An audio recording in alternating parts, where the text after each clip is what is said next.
সবাইকে। তো আজকের ভিডিওতে আমি পাইপলাইন নিয়ে কথা বলবো।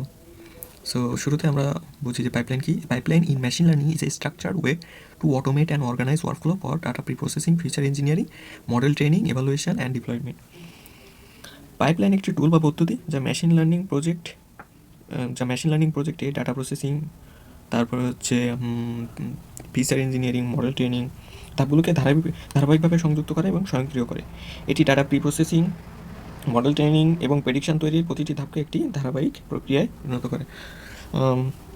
সাপোজ ধরুন আমাদের কাছে একটি ডাটা সেট আছে এবং সেখানে মিসিং ভ্যালু আছে, ক্যাটাগরিক্যাল ডাটা আছে। সেই ডাটাগুলোকে আমাদের ট্রেন উপযোগী করতে হলে প্রথমে আমাদের কী করতে হবে, মিসিং ভ্যালু ইনপুট করতে হবে। তারপরে আমাদের সাপোজ আমরা হচ্ছে ক্যাটাগরিক্যাল ডাটা হ্যান্ডেল করতে পারি, যেমন one hot encoding, level encoding, ordinal encoding use করে আমরা আচ্ছা ক্যাটাগরিক্যাল ডাটা হ্যান্ডেল করতে পারি। তারপরে আমরা ফিচার সিলেকশন করতে পারি। তারপরে আমরা হচ্ছে মডেল ট্রেন করতে পারি। সো এই যে আমরা যে ট্রেন করব, এই ডাটাগুলোকে ট্রেন করব কোনো কিছু প্রেডিক্ট করার জন্য, এই কাজগুলোকে কিন্তু আমরা স্টেপ বাই স্টেপ করতে হচ্ছে। তো স্টেপ বাই স্টেপ করার ফলে আমাদের কী হয়, আমাদের ভুল যাওয়ার সম্ভাবনা বাড়ে, অথবা কোড হচ্ছে প্রফেশনাল হয় না। বিভিন্ন ধরনের অসুবিধা আমরা হতে পারি, যেমন পাইপলাইন ইউজ করলে আমাদের কোড পরিষ্কার এবং সংক্ষিপ্ত হয়, তারপরে কনসিস্টেন্সি বাড়ে, ভুল কমানো যায়। সো এই যে আমরা যে প্রত্যেকটা স্টেপ বাই স্টেপ করছি, এইটার পরিবর্তে যদি আমরা একটি বিল্ডিং কিছু তৈরি করতে পারি বা অটোমেট একটা ওয়ে তৈরি করতে পারি, যে আমরা ট্রেনিং ডাটাগুলোকে তার ভিতরে পাস করবো এবং আমাদের পরবর্তীতে আমরা মডেলটা ট্রেন করতে পারবো। সো এই যে সিস্টেম, এইটাই হচ্ছে পাইপলাইন। সাপোজ আমরা যদি একটি উদাহরণ দিই। সো সাপোজ আমাদের পাইপলাইন একটা লাইন আছে, সেই পাইপলাইনের এক মুখে যদি আমরা কোনো কিছু যদি প্রবেশ করে, তাহলে কিন্তু খুব ইজিলি অপর সাইডেই কিন্তু সেটা আমাদের খুব ইজিলি পেতে পারছি। কিন্তু সাপোজ আমাদের সাতটা পাইপের খণ্ড আছে, তো আমরা সেই খণ্ডগুলোকে একটার ভিতরে আমরা ঢুকালাম, একটা মার্বেল ঢুকালাম। সো একটার মধ্যে থেকে বের হওয়ার পরে মার্বেলটা আরেকটা পাইপের ভিতরে ঢুকাবো, আরেকটা পাইপের ভিতরে। এইভাবে ঢোকানোর পরে আমাদের হচ্ছে কিন্তু শেষে আউটপুট আসছে। সো এটা আমাদের খুবই একটা ঝামেলাপূর্ণ কাজ। সো এইটা আমরা কী করতে পারি, সব পাইপের টুকরোকে জুড়ে আমরা একটি মেইন স্ট্রাকচার একটি পাইপ তৈরি করতে পারি। সেই পাইপটাই হচ্ছে আমাদের এখানে মেশিন লার্নিংয়ের পাইপলাইন। সো এখানে কী করছে, এখানে আমাদের একটি পাইপলাইন তৈরি করছি, তার ভিতরে থাকবে স্কেলিং থাকতে পারে, ডাইমেনশনালিটি আর রিডাকশন থাকতে পারে, learning algorithm, predictive model. So আমরা এই পাইপলাইনের ভিতরে যদি আমরা ট্রেনিং সেটকে প্রবেশ করাই, তাহলে কিন্তু আমাদের খুব ইজিলি কিন্তু আমরা পাইপলাইনের আউটপুট দেখতে পারবো। আবার টেস্ট সেক্টরে যদি আমরা এন্ট্রি করাই, তাহলে সেই পাইপলাইনের ভিতরে যদি আমরা এন্ট্রি করাই, তাহলে কিন্তু সেম টু সেম একইভাবে আমাদের কাজটা খুব সহজ হয়ে যাচ্ছে। যদি আমরা পাইপলাইন ইউজ না করতাম, তাহলে কী হতো, আমাদের ট্রেন সেটটা তো স্টেপ বাই স্টেপ করাই লাগতো, আমাদের টেস্ট সেটটাও কিন্তু স্টেপ বাই স্টেপ প্রসেস করা লাগতো। সো এখানে কী বলছে, এখানে কী বলছে পাইপলাইন্স ইন মেশিন লার্নিং। এখানে আমরা প্রথমে মিসিং ভ্যালু হ্যান্ডেল করতে পারি, সিম্পল ইনপুট দিয়ে, তারপরে আমরা স্কেলিং করতে পারি, তারপরে ফিচার সিলেকশন করতে পারি, তারপরে মডেল ট্রেন করতে পারি, আউটপুট। এই টোটালটাই কিন্তু আমাদের একটি পাইপলাইন। এই আমরা ডাটা ফ্রেমটা এখান দিয়ে প্রবেশ করাবো এবং আমাদের আউটপুট আসবে। সো এখানে কি বলছে, pipeline automatically ensure that same data transmissions apply to the training data আর also apply to the test data in the exact same way. আমি এখানে বলছিলাম একই সেম কথাটা এখানে বলা আছে, যে আমরা ট্রেনিং সেটটা পাইপলাইনের ভিতরে প্রবেশ করাচ্ছি এবং টেস্ট সেটটাকে আমরা পাইপলাইনের ভিতরে প্রবেশ করাচ্ছি। এখানে আমাদের কী সুবিধা হবে, যে training data step by step করে আমি প্রেডিক্ট করছি, আবার সেট ডাটাগুলোকেও আমাদের আবার স্টেপ বাই স্টেপ করতে হবে। সো অনেক ঝামেলা একটি কাজ, পাইপলাইন এটি সহজ করে। Without pipeline, you might need to pre-process your data manually in multiple steps. For example, scaling numerical feature, encoding categorical feature, apply this transmission to both training and test data. এইখানে আমরা scaling numerical feature, encoding categorical data, এটা আমাদের কী করা লাগতো, training ডাটাগুলোকে একবার করা লাগতো, training ডাটাগুলোর জন্য একবার করা লাগতো, আবার পুনরায় টেস্ট ডাটার জন্য আমাদের আবার আলাদা করে করতে হতো। So here is a problem, you might forget to apply transmission to test data. Transmission করতে ভুলে যাইতে পারি টেস্ট ডাটার ক্ষেত্রে। You could accidentally apply different transmission using different scales and encoder. Suppose আমি ট্রেনিং ডাটার ক্ষেত্রে ইউজ করলাম হচ্ছে ওয়ান হট এনকোডিং, আমি টেস্ট ডাটার ক্ষেত্রে ইউজ করলাম হচ্ছে সাপোজ হচ্ছে অর্ডিনাল এনকোডিং। সো এটা কিন্তু আমাদের একটি ঝামেলা করছে। Errors like this could lead to data leakage or incorrect result. Data leakage ঘটাতে পারে এবং ইনকারেক্ট রেজাল্ট ঘটাতে পারে। যেমন আমি যদি ট্রেন ডাটার ক্ষেত্রে যদি ওয়ান হট এনকোডিং ইউজ করি এবং টেস্ট ডাটার ক্ষেত্রে যদি হচ্ছে সাপোজ আমি অর্ডিনাল এনকোডিং ইউজ করি, তাহলে কিন্তু আমাদের ইনকারেক্ট রেজাল্ট আসার সম্ভাবনা বেশি। With a pipeline, when you build a pipeline it combines all preprocessing steps and the model training step into a single workflow. একটি সিঙ্গেল ওয়ার্কফ্লো তৈরি করছে, that what happens during training the pipeline learns from the training data, it applies transmission to the training data.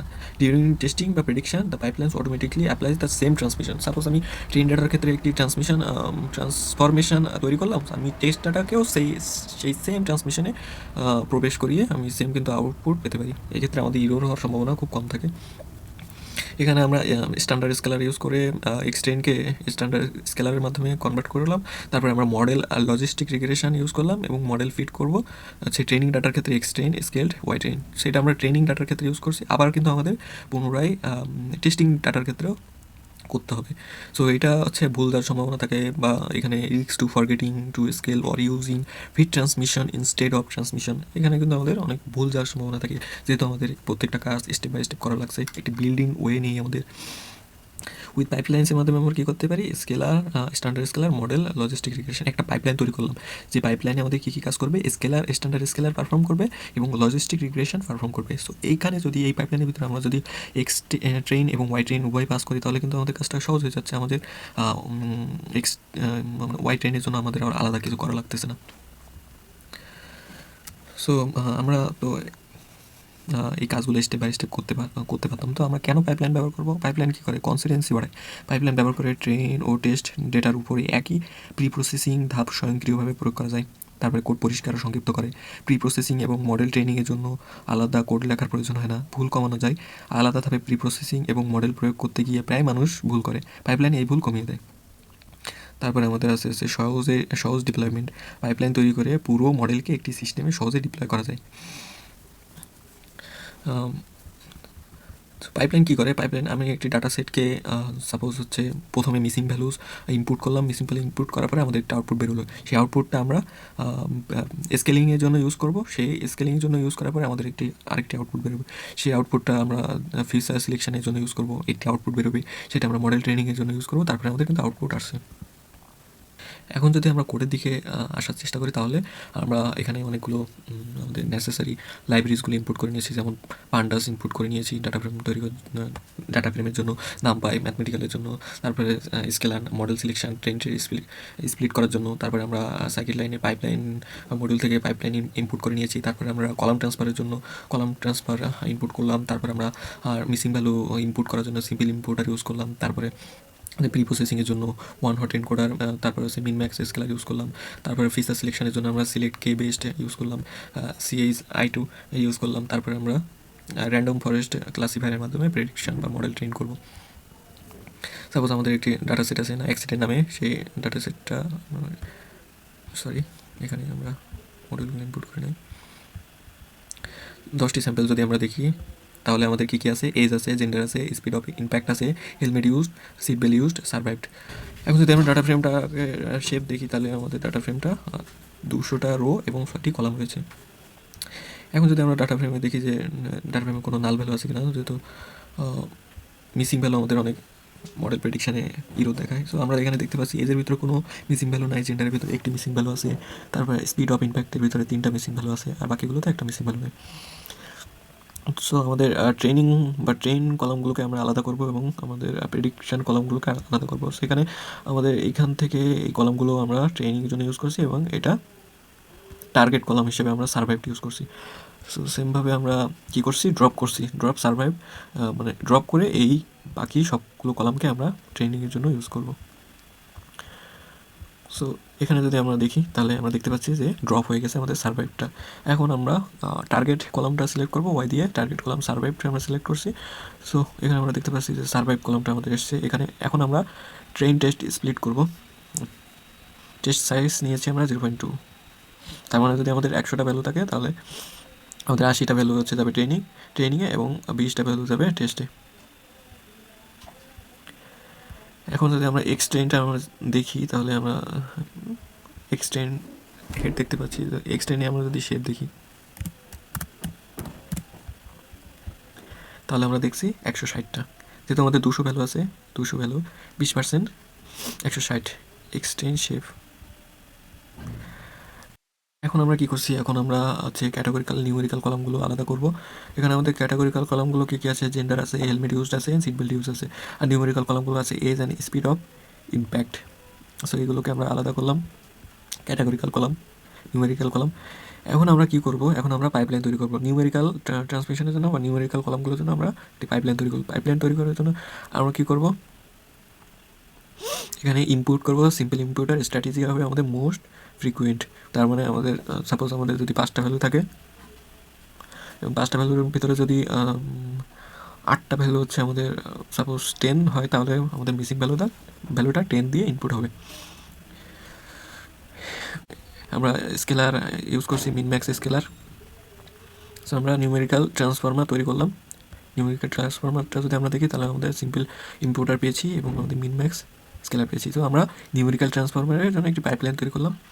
এখন আমরা categorical ট্রান্সফর্মারের জন্য একটি pipeline তৈরি করব। So categorical যদি আমাদের মিসিং ভ্যালু থাকে, এখানে আমাদের মিসিং ভ্যালু ছিল হচ্ছে জেন্ডারে মিসিং ভ্যালু ছিল। তো সো ক্যাটাগরিক্যাল ট্রান্সফর্মার কী করবে, ট্রান্সফর্মার ইনপুটার কী করবে, যে মোস্ট ফ্রিকুয়েন্ট দিয়ে জেন্ডার কলামটা পূরণ করবে। সাপোজ যদি আমাদের 10টি ডাটা থাকে, 10টি ডাটার ভিতরে 7টি ডাটায় জেন্ডার থাকে হচ্ছে মেল এবং 3টা ডাটায় যদি থাকে ফিমেল, তাহলে আমাদের মিসিং ভ্যালুটা মেল দিয়ে ইনপুট হবে। এনকোডার ইউজ করছি আমরা, one word encoder, handle unknown, ignore মানে আমাদের আননোনগুলো সব ইগনোর করে দেবে, আর স্পার্স আউটপুট ফলস। আমরা এনকোড করলাম ক্যাটাগরিক্যাল ডাটাগুলোকে, পাইপলাইন তৈরি করলাম। এখানে পাইপলাইনে আমরা সিম্পল ইম্পিউটার ইউজ করছি, ওয়ান হট এনকোডার ইউজ করছি। এখন আমরা এই ক্যাটাগরিক্যাল এবং নিউমেরিক্যাল পাইপলাইনকে একসাথে কলাম ট্রান্সফারের ভিতরে এন্ট্রি করব প্রিপ্রসেসর নামে। সো আমরা যদি কলাম ট্রান্সফারের ভিতরে দিই তাহলে আমরা দেখতে পাচ্ছি যে দুইটা কম্বাইন্ড হয়ে গেছে। সিম্পল ইম্পিউটার নিউমেরিক্যাল ডাটার জন্য আমরা ইউজ করছি সিম্পল ইম্পিউটার মিন ম্যাক্স স্কেলার, আর ক্যাটাগরিক্যালের জন্য ইউজ করছি সিম্পল ইম্পিউটার ওয়ান হট এনকোডার। এখন যদি আমরা স্টেপ 4 দেখি ফিচার সিলেকশন, তো আমরা ফিচার সিলেকশন কী করবো, ফিচার সিলেকশন আমরা ইউজ করছি হচ্ছে সিলেক্ট কে বেস্ট। এখানে যদি আমরা কে দিতাম হচ্ছে, আমাদের কলাম ছিল কয়টা, আমাদের এখানে কলাম ছিল হচ্ছে কলাম ছিল 6টা। যদি এখানে আমরা যদি 4 দিতাম, এখানে যদি আমরা কে ইজ 4 দিতাম, তাহলে আমাদের বেস্ট মানে যেটা মডেল ট্রেনিংয়ে যে কলামগুলো আমাদের বেস্ট মানে খুবই গুরুত্বপূর্ণ সেই 4টা কলাম কিন্তু আমাদের ইউজ করতো। এখানে K is is equal to all দিয়েছি, তার মানে আমাদের প্রত্যেকটা কলামই ইউজ করছে স্টার্ট উইথ ওয়াল ফিচার্স। আমরা ফিচার সিলেকশন করলাম। ফিচার সিলেকশন করার পরে আমরা কী করবো, আমরা র্যান্ডম ফরেস্ট ক্লাসিফায়ার ইউজ করবো মডেল ট্রেনিংয়ের জন্য। সো আমরা র্যান্ডম ফরেস্ট ক্লাসিফায়ার ইউজ করলাম মডেল ট্রেনিংয়ের জন্য। এখন যে আমরা এই যে 5টি স্টেপ করলাম, এইটা টোটাল একটি পাইপলাইনের ভিতরে প্রবেশ করিয়ে আমরা একটি কম্বাইন্ড একটি মেইন বা একটি ফাইনাল পাইপলাইন আমরা তৈরি করব।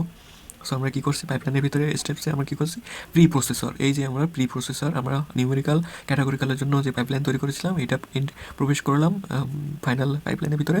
তারপর আমরা এখানে ফিচার সিলেক্টর করলাম, ফিচার সিলেক্টর এন্ট্রি করলাম, ক্লাসিফায়ার এন্ট্রি করলাম, ক্লাসিফায়ারের নাম দিয়ে ক্লাসিফায়ার এন্ট্রি করলাম। এখন যদি আমরা পাইপলাইনটা দেখি তাহলে আমাদের এইটাই হচ্ছে আমাদের কাঙ্ক্ষিত পাইপলাইন, এইটাই হচ্ছে আমাদের ফাইনাল পাইপলাইন।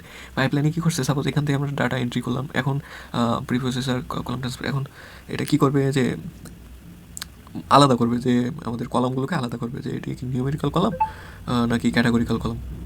সো আমাদের নিউমেরিক্যাল কলামগুলোর জন্য প্রথমে মিসিং ভ্যালুগুলোকে সিম্পল ইম্পিউটারের মাধ্যমে ইম্পিউট করবে, তারপর মিন ম্যাক্স স্কেলার ইউজ করবে। তারপরে আমাদের ক্যাটাগরিক্যাল কলামগুলোকে কী করবে, সিম্পল ইম্পিউটারের মাধ্যমে ইম্পিউট করবে, তারপর ওয়ান হট এনকোডারের মাধ্যমে ক্যাটাগরিক্যাল ডাটাগুলোকে হ্যান্ডেল করবে। তারপরে এই দুইটা কলামগুলোর ভিতরে সিলেক্ট কে বেস্ট মানে আমাদের গুরুত্বপূর্ণ কলামগুলোকে নিয়ে কাজ করবে এবং গুরুত্বপূর্ণ কলামগুলোকে র্যান্ডম ফরেস্ট ক্লাসিফায়ারের ভিতরে এন্ট্রি করবে এবং তারপরে আমরা ফাইনালি আউটপুট পাবো। So pipeline dot fit X train Y train যদি আমরা করি তাহলে কিন্তু আমাদের মডেলটা ট্রেন হয়ে গেছে। যদি আমরা পাইপলাইন ইউজ না করতাম তাহলে এক্স ট্রেনের জন্য আমরা একবার স্টেপগুলো ফলো করতে হতো, ওয়াই ট্রেনের জন্য আমাদের স্টেপগুলো ফলো করতে হতো। এখানে স্টেপগুলো যদি নেম আমরা দেখতে চাই তাহলে column transfer, gender, feature selection, classifier এগুলো আমাদের আলাদা আলাদাভাবে দেখাচ্ছে। ডায়াগ্রাম দেখার জন্য আমরা এই কোডটা ইউজ করতে পারি, ডিসপ্লে ডায়াগ্রাম। এখানে যদি আমরা এখন যদি ওয়াই প্রেড ইউজ করে যদি পাইপলাইনের মাধ্যমে যদি এক্স টেস্টটা প্রেডিক্ট করি তাহলে ওয়াই প্রেডের প্রেডিকশন ভ্যালু আসছে, এইগুলো আমাদের ওয়াই টেস্টের ভিতরে প্রেডিকশন ভ্যালু ছিল এতগুলো। যদি আমরা হচ্ছে অ্যাকুরেসি দেখি তাহলে অ্যাকুরেসি আমাদের আসছে 0.5, খুবই বাজে একটা অ্যাকুরেসি। সো আমি এখানে মডেলের অ্যাকুরেসি বা মডেল একটি প্রপার বা একটি পারফেক্ট মডেল তৈরি করার জন্য এই ভিডিওটা তৈরি করছি না। তো আমি পাইপলাইন শেখানোর জন্য এই ভিডিওটা তৈরি করছি। সো আমি হচ্ছে মেইন উদ্দেশ্যই আমার হচ্ছে পাইপলাইন শেখানোর জন্য, আমাদের মডেলটা পারফেক্ট করার জন্য না। সো আমরা যদি cross validation using cross valley score use করি, মডেল সিলেকশন মডিউল থেকে যদি আমরা ক্রস ভ্যালি স্কোর ইউজ করি, তাহলে এক্সটেন ওয়াই ট্রেনটা যদি পাস করি ক্রস ভ্যালি স্কোরের ভিতরে এবং সিবি ইজিক্যাল টু যদি 5 দিই, তাহলে কী করবে, 5বার আলাদা আলাদাভাবে আলাদা আলাদা কিছু ডাটা নিয়ে টেস্ট করবে, মানে প্রেডিক্ট করবে, অ্যাকুরেসি টেস্ট করবে। মিন আমাদের সেই অ্যাকুরেসি প্রেডিক্টেড অ্যাকুরেসি স্কোরগুলোর মিন আমাদের সাজেস্ট করবে। এতে কী হয়, আমাদের অ্যাকুরেসি বাড়তেও পারে আবার কমতেও পারে। 5টা আলাদা আলাদা বা 5টা র্যান্ডম, 5বার র্যান্ডম আমরা কী করছি, মডেল ট্রেন করছি এবং প্রেডিক্ট করছি আলাদা আলাদা ডাটা ফ্রেম নিয়ে। সো এখানে আমরা দেখতে পাচ্ছি যে আমাদের মডেল কিন্তু আরও মডেলের অ্যাকুরেসি আরও খারাপ হয়ে গেছে। সো বাড়তে পারে কমতে পারে। এখন যদি আমরা ডিপ্লয়মেন্টের জন্য এক্সপোর্ট করি, তাহলে আমরা ইম্পোর্ট করতে পারি পিকেল ডট ডাম্প পাইপলাইন। এই যে আমরা পাইপলাইনটা পেয়েছি, পাইপলাইনটা এন্ট্রি করবো, তারপর open pipe dot pickle. So আমরা কী করছি, এক্সপোর্ট করছি আমাদের যে মডেলটা আমরা তৈরি করছি সেটা আমাদের এক্সপোর্ট করছি। এখন আমি কি করব, এখন আমরা মডেলটা এক্সপোর্ট করছিলাম সেই মডেলটা আমি আবার লোড করব। যে আমাদের মডেলটা আমরা প্রেডিক্ট করার জন্য সেই মডেলটা আমরা আবার লোড করছি, লোড ওপেন পাইপ ডট পিকেএল। এটা কিন্তু আমাদের পিকেএল ফরম্যাটে ফাইলটা সেভ হয়ে গেছে অলরেডি। সো এটা যদি আমরা দেখি, তাহলে আমাদের পিকেএল এ ফরম্যাটটা আসার কথা, হ্যাঁ আমরা দেখতে পাচ্ছি পাইপ ডট পিকেএল চলে আসছে। সো এটা যদি আমরা লোড করি ওপেন পাইপ ডট পিকেএল এর ভিতরে, তা আমরা আবার দেখতে পারবো হচ্ছে, রান করি, আমরা যে পাইপলাইনটা তৈরি করছিলাম সেই পাইপলাইনটা কিন্তু আমাদের আবার লোড হয়ে গেছে। এখন আমরা কি করব, এখন আমরা আগের ডাটা ফ্রেম থেকে কিছু ইনপুট নিয়ে দেখবো যে আমাদের মডেলটা ঠিকভাবে প্রেডিক্ট করছে কিনা। সো এখানে আমি নিয়েছি হচ্ছে 28, এই যে 110 নম্বর ইনফরমেশানগুলোকে নিয়েছি। 28 বছর বয়সী, ফিমেল, স্পিড অফ ইম্প্যাক্ট হচ্ছে 79, হেলমেট ইউজ করে নাই, হেলমেট ইউজ করে নাই, সিট বেল্টও ইউজ করে নাই, সিট বেল্ট ইউজ করছে।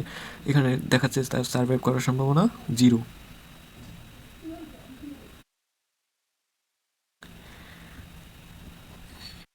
বছর বয়সী, female, 79, helmet use no, seat belt use করছে। এখানে আমরা প্রেডিকশান দেখতে পাচ্ছি যে হ্যাঁ আমাদের কিন্তু সেম প্রেডিকশান বা আমাদের সঠিক প্রেডিকশান দিয়েছে। আবার যদি আমরা একটা ইনপুট নিয়ে হচ্ছে 39 বছর বয়সী, যদি আমরা 39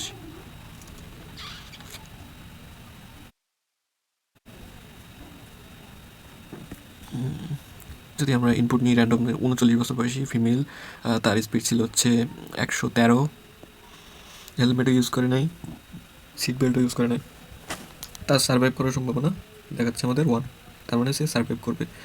এখানে যেহেতু আমাদের মডেলের অ্যাকুরেসি হচ্ছে 55%, সো আমাদের মডেল ঠিকভাবে কাজ বা অ্যাকুরেট কাজ করার কথা না। তো আমরা আমাদের টার্গেটই মূলত পাইপলাইন শেখানোর বা শেখার। তো এই ছিল পাইপলাইন নিয়ে আজকের ভিডিও। জুপিটার নোটবুকটা আমি ডিসক্রিপশানে দিয়ে দেবো।